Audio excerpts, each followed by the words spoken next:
좋은 아침입니다. 로마서 9장 14절에서 23절 보도록 하겠습니다. 14절 그런즉 우리가 무슨 말을 하리요 하나님께 불의가 있느냐 그럴 수 없느니라.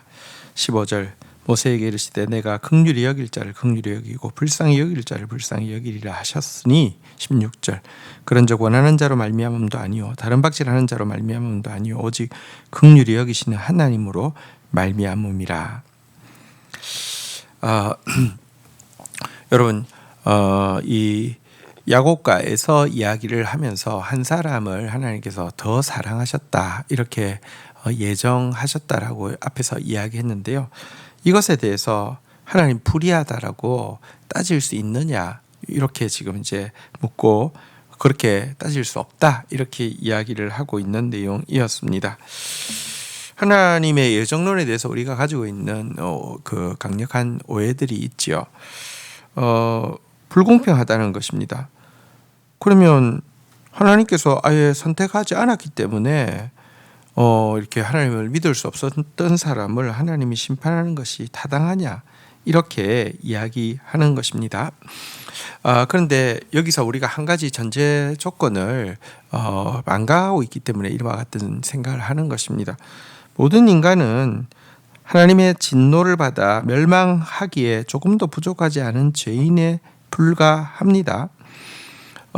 모든 존재는 하나님께 미움을 받기에 아주 혐오의 대상이 되어지기에 토하여 내치기에 조금도 부족하지 않은 존재가 되어 있다는 사실을 알아야 합니다. 자, 그런데 하나님께서요 그럼에도 불구하고 긍휼히 여기신다는 것입니다. 불쌍히 여기신다는 것입니다. 여러분 이 긍휼이라는 것은 마땅히 받아야 할 진노에서 벗어나게 하는 사랑을 이야기하는데요. 그러니까 우리가 구원받는 것은 이 심판받는 것은 모두에게 당연한 일이지만 구원받는 것은 결코 당연한 일이 아니고 바로 이와 같은 당연히 받아야 할 진노에서 벗어나게 하는 하나님의 사랑 곧 긍휼 때문이다 이렇게 이야기를 하고 있는 것입니다. 하나님께서 긍휼히 여길 자를 긍휼히 여기시고 불쌍히 여길 자를 불쌍히 여기실 주권을 가지고 계십니다. 우리의 구원은 우리가 원한다고 되는 것도 아니고 노력한다고 되는 것도 아니고 하나님의 긍휼에 있다 이렇게 이야기를 하고 있습니다. 이 우리가 전적으로 타락하여서 심판받기에 조금 더 부족함이 없다는 전제를 이렇게 미리 인정하는 가운데 구원의 문제는 하나님의 불쌍히 여기심과 긍휼히 여기심에 있다 이렇게 지금 먼저는 이야기했고요. 17절 한번 보도록 하겠습니다. 성경이 바로에게 이르시되 내가 이 일을 위하여 너를 세웠으니 곧 너로 말미암아 내 능력을 보이고 내 이름이 온 땅에 전파되게 하려 함이라 하셨으니 18절 그런즉 하나님께서 하시고자 하시는 자를 긍휼히 여기시고 하시고자 하는 자를 완악하게 하시느니라. 자, 그러면서 이 하나님의 이 절대 주권과 하나님의 긍휼에 대한 예로서 하나님께서 지금 바로의 이야기를 또 들고 계십니다. 여러분 이집트에서 고통받고 있는 이스라엘 백성들은 선했습니까? 이스라엘 백성들은 구원받기에 합당했습니까? 아니요. 그들도 심판받기에 합당했습니다. 바로만 심판받기에 합당했습니까? 아니요. 바로와 이스라엘 모두 심판받기에 합당했습니다. 그런데 하나님께서 심판받기에 합당한 그들 중에 이스라엘에게 긍휼을 베푸시기로 불쌍히 여기시기로 결정하신 것입니다.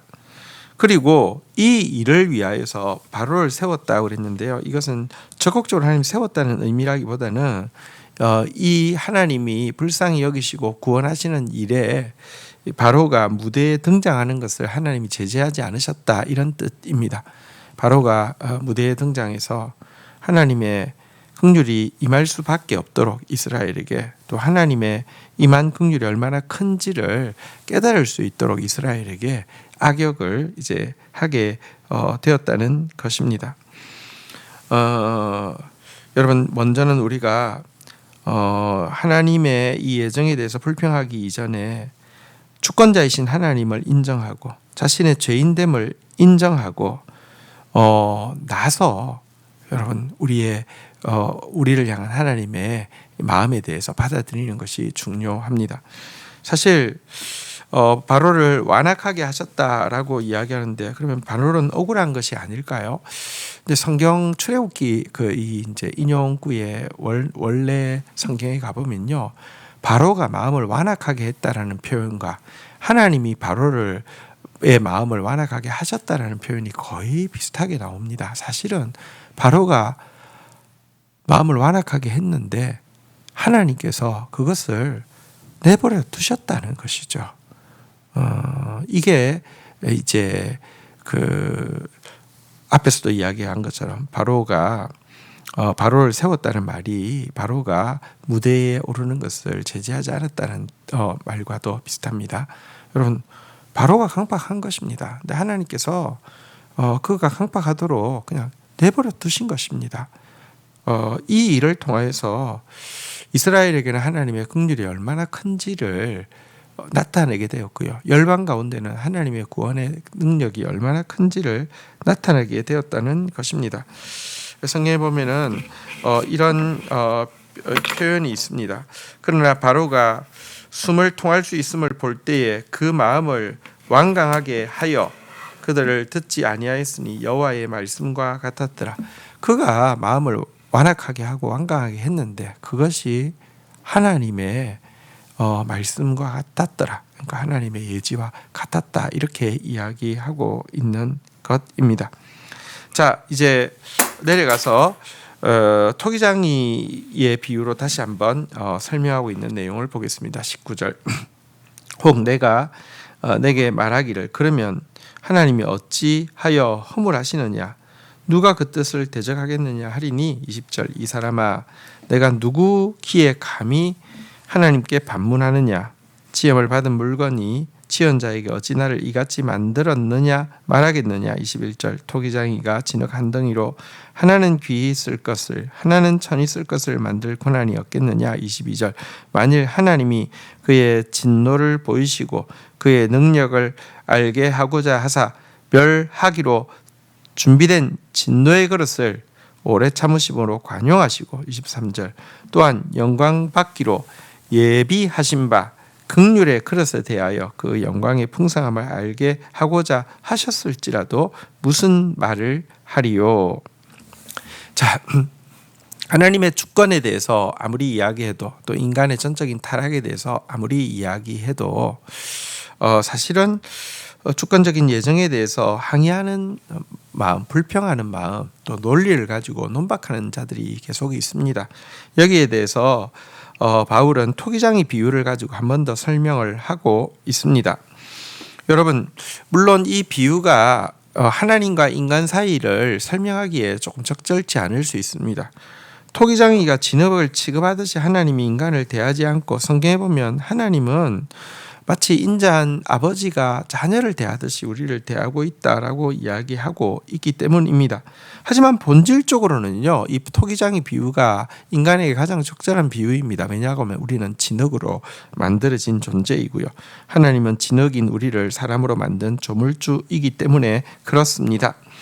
자, 여러분, 이 하나님은 조물주시고 절대 주권자이고 우리는 그 앞에서 사실은 진흙 하나밖에 되지 않는데 하나님이 우리를 사랑하시고 긍휼히 여기시고 하시는 그런 관계인데요. 자, 볼품없이 손에 들린 한 덩이로 예를 들어 귀 쓰는 그릇 만들고 천이 쓰는 그릇 만들었다 해서 진흙이 항의하지 않지 않습니까? 마찬가지로 여러분, 하나님께서 어떤 동일하게 심판받기 합당한 자 중에서 어떤 자에게 긍휼을 베풀기로 결정하셨다고 하며 그것이 항의할 제목이 아니라는 것입니다. 이것을 잘 보여주는 것이 포도원 품꾼 비유죠. 포도원 품꾼 비유에 나오는 주인은 모든 사람들을 향해서 긍휼이 되게 큰 주인입니다. 그래서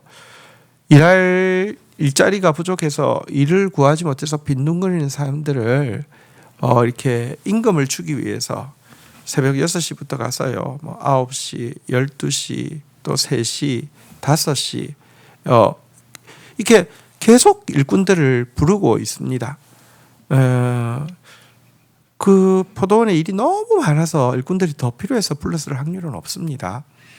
일꾼들을 위해서 불렀고요.